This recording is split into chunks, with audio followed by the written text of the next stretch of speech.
They spit that venom, but my God has got the antidote. Right here is where you find us repping him in every line and note. BSAC Radio, BSAC Radio, BSAC Radio, BSAC Radio. You hear the record spinning, yeah, we repping every episode. Unashamed of what he's giving us, we preach it everywhere we go. BSAC Radio, BSAC Radio, BSAC Radio, BSAC Radio. So many things to remember, I'm just thankful to God. Cause what we seen and what we've been has made us who we are. Yes, I remember, yes, I remember, yes, I remember. BSAC Radio Show here on Urban Family Talk. It's your boy Will, joined by Courtney Westbrook and also Jet Black. And our special guest today is Json. This track right here, man.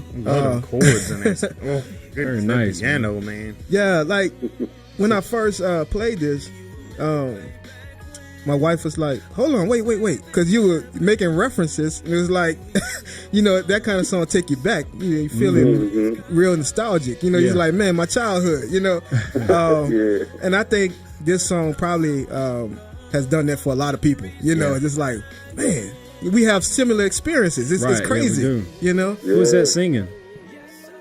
Yeah, man. It's JR. It's funny because that record, man, I had so much fun writing that record, man. Like, it's obviously I couldn't put everything in that record. Right. But it was one of those records that I remember writing it and just smiling and talking to my wife, like, hey, you remember when da-da-da-da? And then, you know, like me and her going back and forth about stuff. And it was just really a joy to kind of reminisce on all the things that I had been through and had experienced, and just was like, wow, like this is crazy. You know what I mean? So it was really enjoyable, you know, to write that record, you know.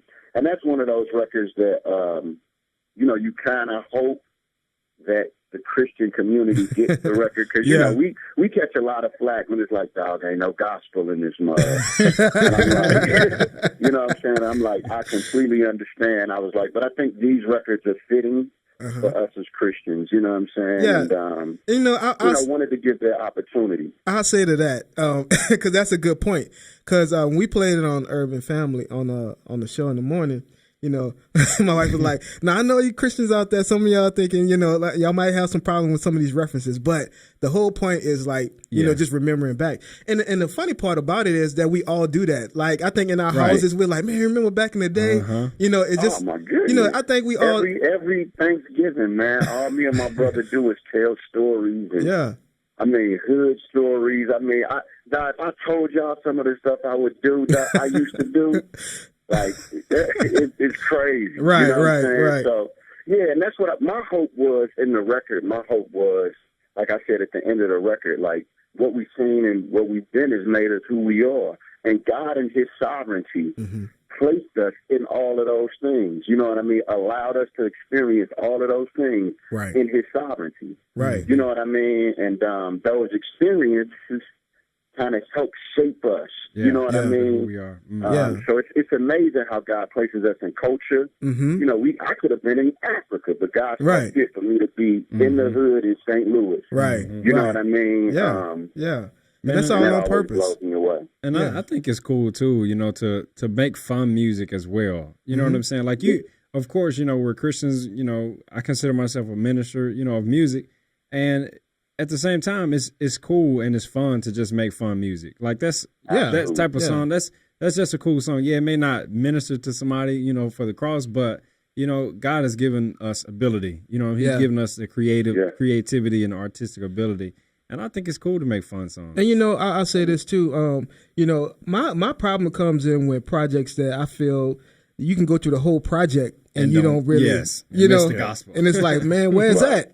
You know, but when I listen to No Filter, I hear the gospel. Like, I mean, you know, it's this song. If you just take this one song and just put it, you know, you got to listen to it in the context of the whole album, and you know, and you'll hear the gospel. That's very important because it's a body of work, right? You know what I mean? So that's very important, and all that's intentional on my part too. So just so dudes know, like, So there's two things I don't do when I create. Mm-hmm. I don't force anything in, and I don't force anything out. Okay. Mm-hmm. So I'm not looking to duck from talking about Jesus. Right. You know what I mean? Right. Like, I'm not like looking for opportunities like, man, let me find a way not to mention him. Right. You know what I mean? But I'm also not in a position where when I'm creating, I'm like, I have to force him in. Mm-hmm. You know what I mean? It Yeah. naturally flows out of my heart. Yeah. You know what I'm saying? Yeah. So when I'm creating certain records, like, it just, like with Stunner, that was just like one of them records. I'm like, I just want to put the Lord on display. Yes. You know what I'm saying? So, Yes. and that's always been my goal. That don't change for me. Yeah. You know what I'm saying? Yeah. Like, so that's why I always reference all of my records. If you, and like, I caught flack for Preacher Man. Cats like, I had one dude was like, man, this mug, ain't no Jesus in this mug. I was like, wow, like the whole third verse is the gospel, but you find as an artist, like I can't please everybody, so Right. I just want to make sure that the Lord is honored by what I do, and I know my intentions are pure when I create. Now, the Preacher Man, you know what some of the rub I've heard on that song is that, man, it seemed like, we always glorifying our old way, and that's some of the comments I heard. Like, man, it seemed like, and again, I would say, with this album, I feel like you need to listen to the whole album in context and see that was a part of an experience that you were talking about. Like, but I do understand if you're releasing that as a single though, which you did, people may think like, man, see, they always got to be pointing back to when they used to be drug dealers. And, you know what I'm saying? Nobody want to hear that. What about your life, in Christ now? You can't I guess I say to that. I say to that, like, it's easy to do that when it's not you. Like, that's a real part of my life. Like, I really showed dope to my mama. Like, that ain't nothing you write off and be like, oh, I'm Christian now, that's just over. Like, that still affects my life to this day. Yeah. You know what I'm saying? Like, my mama still get high to this day. Yeah. You see what I'm saying? Like, so, like, I got partners that's locked up for 20 years for dope to this day. Yeah. Like, so for me, it's still a real reality. Yeah. You know what I mean? When I go to the city, when I'm in St. Louis, I'm more than likely, at some point in my day, going to be with somebody who sells dope. Like, it's just, so it's a real part of my life. Yeah. Right. You know what I'm saying? Like, it's not even separate from me as a Christian. You know what I'm saying? So for me to communicate those things is important, because for me, it's more so about saying, like, look, and especially in the context of the album, this is what I used to be. Yes. And it's important for you to know what I used to be. Right. Because for me growing up in the hood, everybody that was a Christian was either old or white. Like, for me growing up in the hood, you was either old or white.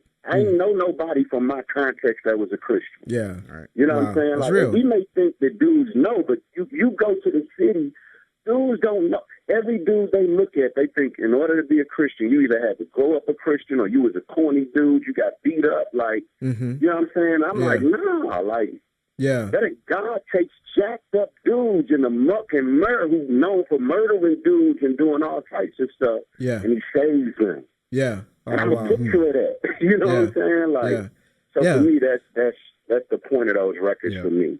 Those records are personal for me. Yeah. You know what I'm saying? Like, because it's a real part. I sold dope for almost half of my life. I'm 33. I spent almost 10 years of my life selling dope. Yeah, and I think it's a matter of the person speaking too. The gospel is not what I've been through. The gospel is what Jesus accomplished. Come on. Right. You see what I'm saying? So I'm clear on that. I understand that when I say, dog, I used to this, I understand that that's clearly not the gospel in and of itself. Right. However, what it is it does point to the gospel, because it points to what the gospel has done in my life. Yeah. So I'm clear, because I know the truth, I know the gospel, I'm clear about what the gospel is. I'm not saying, hey, forget talking about Jesus. Me just talking about me is going to save people. And I'm like, nah, we know that don't work. Right. Like, the gospel don't need my help in any way, shape, form, or fashion. And anybody who would say that the gospel does is wild. You know what I'm saying?